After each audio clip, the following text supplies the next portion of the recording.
बड़ी खबर से शुरुआत कर रहे हैं इस बुलेटिन की। राज्यसभा चुनाव होना है, उपचुनाव होना है। हरियाणा में किरण चौधरी होंगी बीजेपी की राज्यसभा उम्मीदवार। विधायक दल की बैठक में किरण चौधरी के नाम पर मोहर लग गई। कल नामांकन पत्र भी किरण चौधरी दाखिल करेंगी। आपको बता दें कि कांग्रेस से बीजेपी में आई किरण चौधरी को राज्यसभा बीजेपी भेजने जा रही है। दीपेंद्र हुड्डा जिन्होंने लोकसभा का चुनाव लड़ा था और जीत हासिल की थी, उन्होंने राज्यसभा की सीट छोड़ी थी, इससे इस्तीफा दिया था। अब उपचुनाव का घमासान जिसमें किरण चौधरी बीजेपी की तरफ से राज्यसभा भेजी जा रही हैं। विधायक दल की बैठक में मोहर लग गई। किरण चौधरी होंगी बीजेपी की राज्यसभा उम्मीदवार। विधायक दल की बैठक में किरण चौधरी के नाम पर मोहर लगी। कल नामांकन पत्र दाखिल करेंगी किरण चौधरी। प्रदीप कुमार एसोसिएट एडिटर जोड़ रहे हैं हमारे साथ। प्रदीप, राज्यसभा चुनाव का घमासान, बात हरियाणा की करें तो यहां से राज्यसभा की एक सीट पर उपचुनाव होना है। किरण चौधरी का नाम फाइनल हो गया और औपचारिक ऐलान भी कर दिया है बीजेपी ने। कांग्रेस के पूर्व नेता किरण चौधरी अब यहां पर जो बीजेपी में कुछ महीनों पहले शामिल हुई थी, उनके नाम का औपचारिक ऐलान यहाँ पर किया गया है। राज्यसभा सीट जो खाली हुई दीपेंद्र हुड्डा की रोहतक से लोकसभा सांसद चुने गए हैं, ऐसे में ये सीट रिक्त घोषित की गई थी और उसके बाद इस सीट को लेकर नजरें लगी थी। लेकिन कौन उम्मीदवार होगा और कौन नहीं, इसको लेकर प्रयास लगाए जा रहे थे।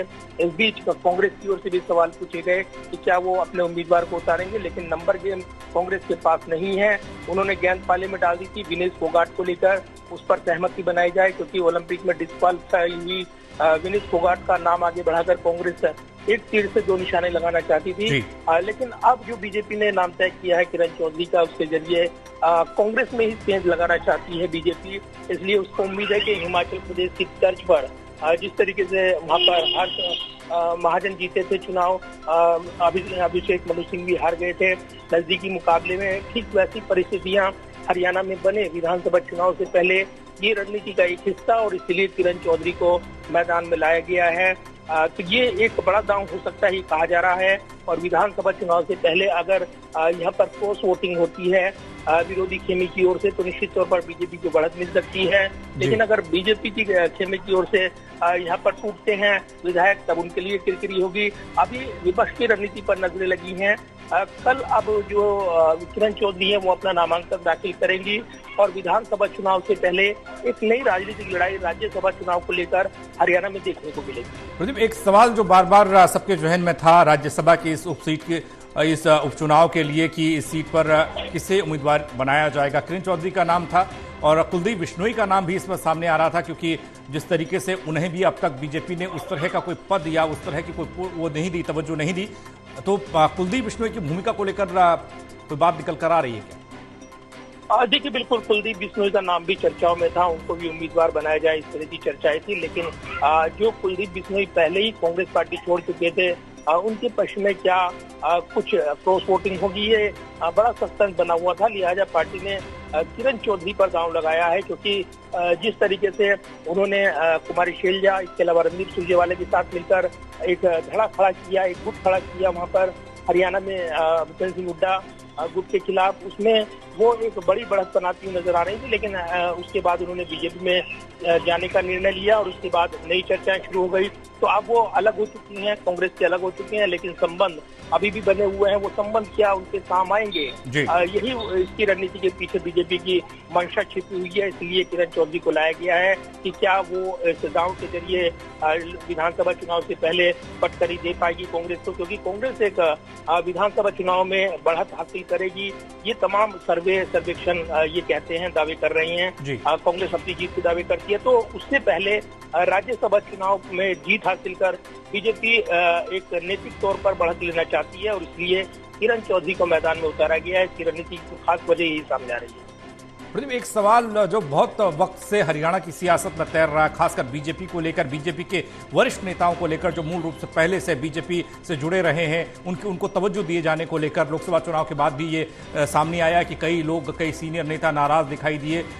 जो कांग्रेस पृष्ठभूमि के या दूसरी पार्टियों से आए हुए लोग हैं, उन्हें बीजेपी ने तवज्जो लोकसभा चुनाव के दौरान भी दिया। अब किरण चौधरी उनमें से एक है जो दूसरी पार्टी से बीजेपी में शामिल हुई हैं और आगे विधानसभा चुनाव है। क्या कोई इसका असर देखिए पंकज, रणनीतिक तौर पर देखें तो ये किरण चौधरी के लिए भी आसान नहीं होगा, क्योंकि ये साख बचाने की चुनौती भी है और दूसरा अपने आप को साबित करने की चुनौती भी है। अब बीजेपी ने उन पर दांव लगा दिया है।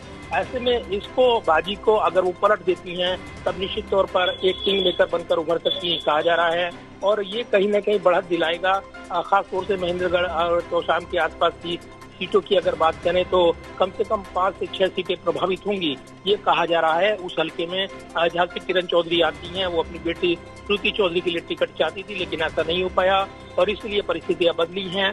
अब कांग्रेस एकजुट रह पाएगी या नहीं, ये बड़े सवाल है, क्योंकि गुटबाजी को लेकर बड़ी चर्चाएं होती हैं। कल एक बड़ा आंदोलन भी बुलाया गया है चंडीगढ़ में, जो कि पार्टी प्रदेश अध्यक्ष की ओर से यहाँ पर सभी सांसदों को भी भेजा गया है। और जो बैठक हुई थी कांग्रेस की, उसमें गुटबाजी पर लगाम लगाकर एकजुट होने, लड़कर चुनाव जीतने की बात कही गई थी।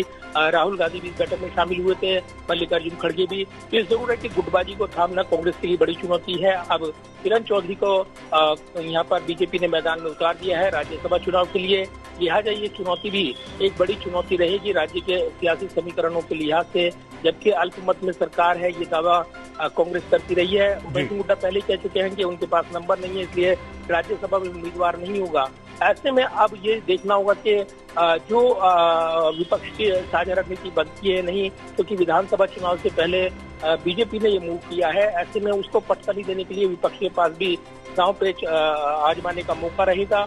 तो ये तमाम चीजें हैं जो इस चुनाव से जुड़ी हुई हैं। इसमें आगे का घटनाक्रम क्या मोड़ लेता है, उस पर तमाम नजरें रहने वाली है।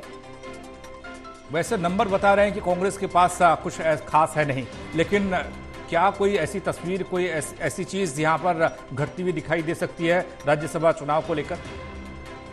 देखिए पंकज, बिल्कुल, और बीजेपी के लिए भी आसान नहीं होगा अपने विधायकों को रोकना, ये भी कहा जा रहा है। और इसलिए जिस तरीके से निर्दलीयों ने पाला बदला था और इसके बाद अभी कुल मिलाकर 87 सदस्यीय विधानसभा है, तो ये देखें, अगर ये गणित समझें आप, तो अब किरण चौधरी का भी इस्तीफा हुआ है, विधानसभा से इस्तीफा दिया है उन्होंने, वो मंजूर हुआ है। ऐसे में संख्या और घट गई है, यानी 86 सदस्यीय विधानसभा अब रह गई है। और उसमें निश्चित तौर पर ये आंकड़ा महत्वपूर्ण रहेगा जब हम देख रहे हैं कि कांग्रेस के पास 29 विधायक है, इसके अलावा जेजेपी के पास जो विधायक थे उन्होंने भी पाला बदला है।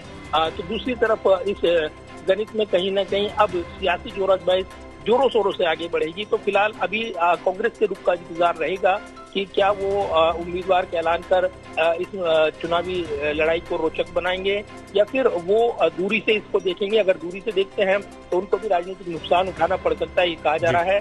तो अब दिलचस्प चुनाव मुकाबला देखने को मिल सकता है किरण चौधरी की दावेदारी के बाद, ये कहा जा रहा है, क्योंकि इस सीट पर जो उपचुनाव करा जा रहा है उसके लिए नामांकन की प्रक्रिया 14 अगस्त से शुरू हो चुकी है। 21 अगस्त तक उम्मीदवार अपना नामांकन कर सकते हैं। 27 अगस्त को प्रत्याशी अपना नाम वापस ले सकते हैं। 3 सितंबर को राज्यसभा सीट के लिए वोटिंग होगी अगर चुनावी मुकाबला तय होता है, और उसी दिन रिजल्ट आएंगे। तो एक बड़ा चुनावी मुकाबला विधानसभा चुनाव मुकाबले से पहले हरियाणा में वो तय होता हुआ नजर आ रहा है। बहुत शुक्रिया प्रदीप तमाम जानकारी के लिए आपका। तो किरण चौधरी कल नामांकन पत्र दाखिल करेंगी, बीजेपी की तरफ से वो राज्यसभा की उम्मीदवार बनाई गई हैं।